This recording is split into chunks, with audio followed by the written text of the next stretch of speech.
स्वागत है आप सभी का न्यूज 21 में। मैं हूं आपके साथ हर्षद और खबर दौसा से आ रही है, जहां पर पिछले 3 दिन से बोरवेल में फंसे 5 साल के मासूम आर्यन की अब मौत हो गई है। आर्यन को करीब 57 घंटे बाद बुधवार रात 11:45 पर बोरवेल से बाहर निकाला गया। उसे एडवांस लाइफ सपोर्ट सिस्टम से लेस एम्बुलेंस से हॉस्पिटल ले जाया गया, जहां उसे मृत घोषित कर दिया गया। और इस पूरे मामले पर ज्यादा जानकारी देने के लिए हमारे साथ जुड़ चुके हैं फोन लाइन पे संवाददाता गणेश योगी। गणेश, क्या कुछ जानकारी? दुखद खबर है, आर्यन मासूम की मृत्यु हो चुकी है, लेकिन सवाल यही अब बना हुआ है कि क्या आर्यन को बचाया जा सकता था? हालांकि प्रशासन, एनडीआरएफ टीम्स, तमाम लोग रात भर मेहनत करके आर्यन को बचाने की कोशिश में लगे हुए थे। हाँ जी मैडम, मैं बताना चाहूँगा कि आर्यन को बचाने में बहुत देरी हो गई। चैन ज्यादा होने के कारण एक बच्चा अंदर फंसा रहा, जिसके कारण वो मतलब कि मर गया। क्योंकि इतने घंटे के बाद एक सामान्य व्यक्ति भी अगर इतनी गहराई पर अगर कोई जाता है या फिर रहता है बिना खाए पिए, तो वो जीवित रहने के उससे कम चांस होते हैं। क्योंकि वो जब ऊपर से बोर में गिरा तो बोर के अंदर मोटर और कुछ अन्य संसाधन उसमें फंसे हुए थे, तो उनसे मतलब कि टकराने की वजह से भी बच्चे को चोट आई है। सामान्य से बात अपन समझे तो किसी भी एक ऊंचाई से नीचे गिरने पर एक चोट लगना एक लाजमी है, तो बच्चे के चोट भी लगी है। और उसके बावजूद बच्चे ने खाया पिया कुछ नहीं था।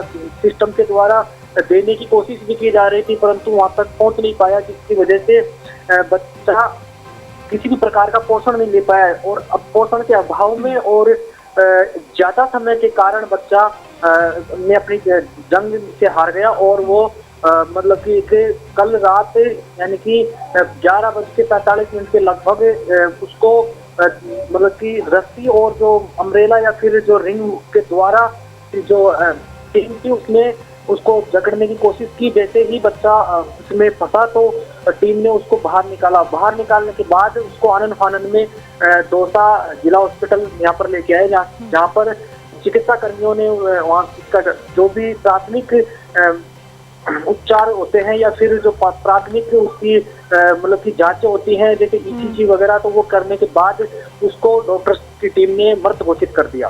जी मैडम। और फिलहाल गणेश, मौके पर किस तरह की यहाँ पर स्थिति बनी हुई है? परिवारजनों से क्या कोई बातचीत करने पहुंचा है?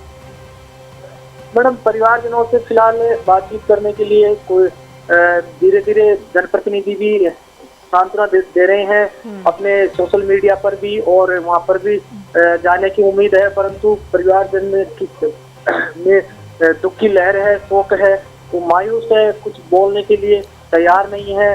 क्योंकि सामान्य सी बात है कि अगर किसी के भी घर में ऐसी घटना होती है और अपनी आंखों के सामने अपने आंगन के अंदर बच्चा खेलता हुआ अगर गिरता है बोरवेल में और गणेश, लेकिन आपसे ये भी समझना तो हर कोई को होता है।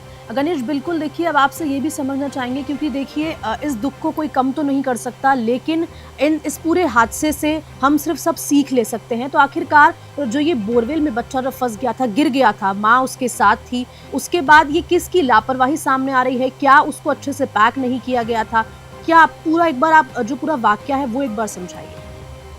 जी मैडम, बताया जा रहा है कि ये जो बोर था ये परिजनों ने लगभग 2 या 3 साल पहले अपनी कृषि के लिए बनवाया था।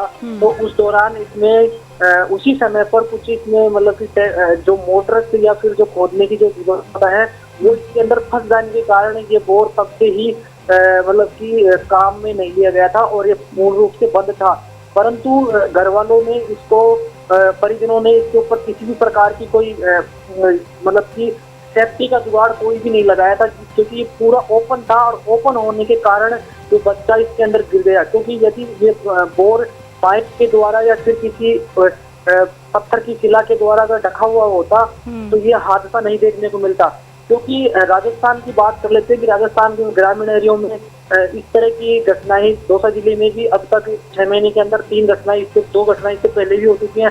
तो उनमें एक बच्ची को सुरक्षित निकाल लिया गया था बांदीपुर में, तो वहां पर भी यही घटना देखने को मिली थी कि अधिकतर बोरवेलों को ढका नहीं जाता, क्योंकि या तो वो आने वाले समय में पानी होने की उम्मीद को लेकर बोर को खुला छोड़ देते हैं, या फिर एक रूढ़िवादी तरीके से वो बोरों के ऊपर बिल्कुल ध्यान नहीं देते मैडम। तो जिसके कारण आए दिन किसी न किसी क्षेत्र से अब घटना सुनने को मिलती है कि बोर के अंदर फला बच्चा गिर गया। क्योंकि राजस्थान के अंदर एक नियम भी होना चाहिए और प्रशासन को भी कड़ा कदम उठाना चाहिए, और जो ग्राम स्तर के जो अधिकारी हैं, सरपंच या फिर वीडियो पटवारी, इनसे भी एक प्रशासन की जिम्मेदारी बनती है कि चिन्हित करके जो भी जगह जगह के बोरवेल है मतलब कि तो उनको भरवाया जाए या फिर उनको ढका जाए। ऐसा कुछ कड़ा नियम होना चाहिए मैडम।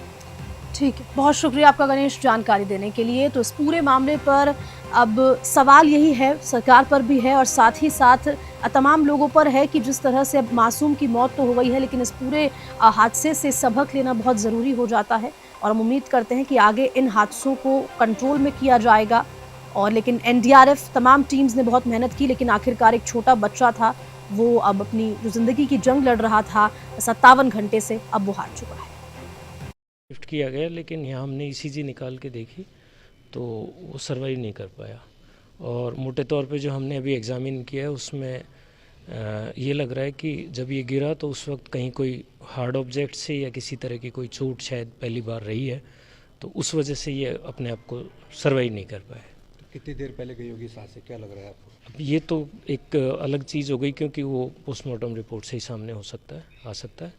पर ये पहली बात तो चोट ही लगी है इसको गिरते वक्त, और दूसरी साथ में क्या है कि फिर खान पान की कमी रही, इतना लंबा टाइम निकला तो, और साथ में थोड़ा सा वहाँ का अंदर का एनवायरनमेंट भी इसको हिट किया होगा उस तरह से। बॉडी पे कुछ स्क्रैचेज वगैरह किस तरह के हैं? ऐसा कुछ अभी स्क्रैच आ नहीं रहे प्राइमरीली, लेकिन कहीं कोई हार्ड ऑब्जेक्ट है उस पर शायद सर टकराया हो या इस तरह की कोई बात हो सकती क्या लगता है बच्चा क्या कहा जा सकता है? है। अभी तो ही इज़ नो मोर, मतलब हम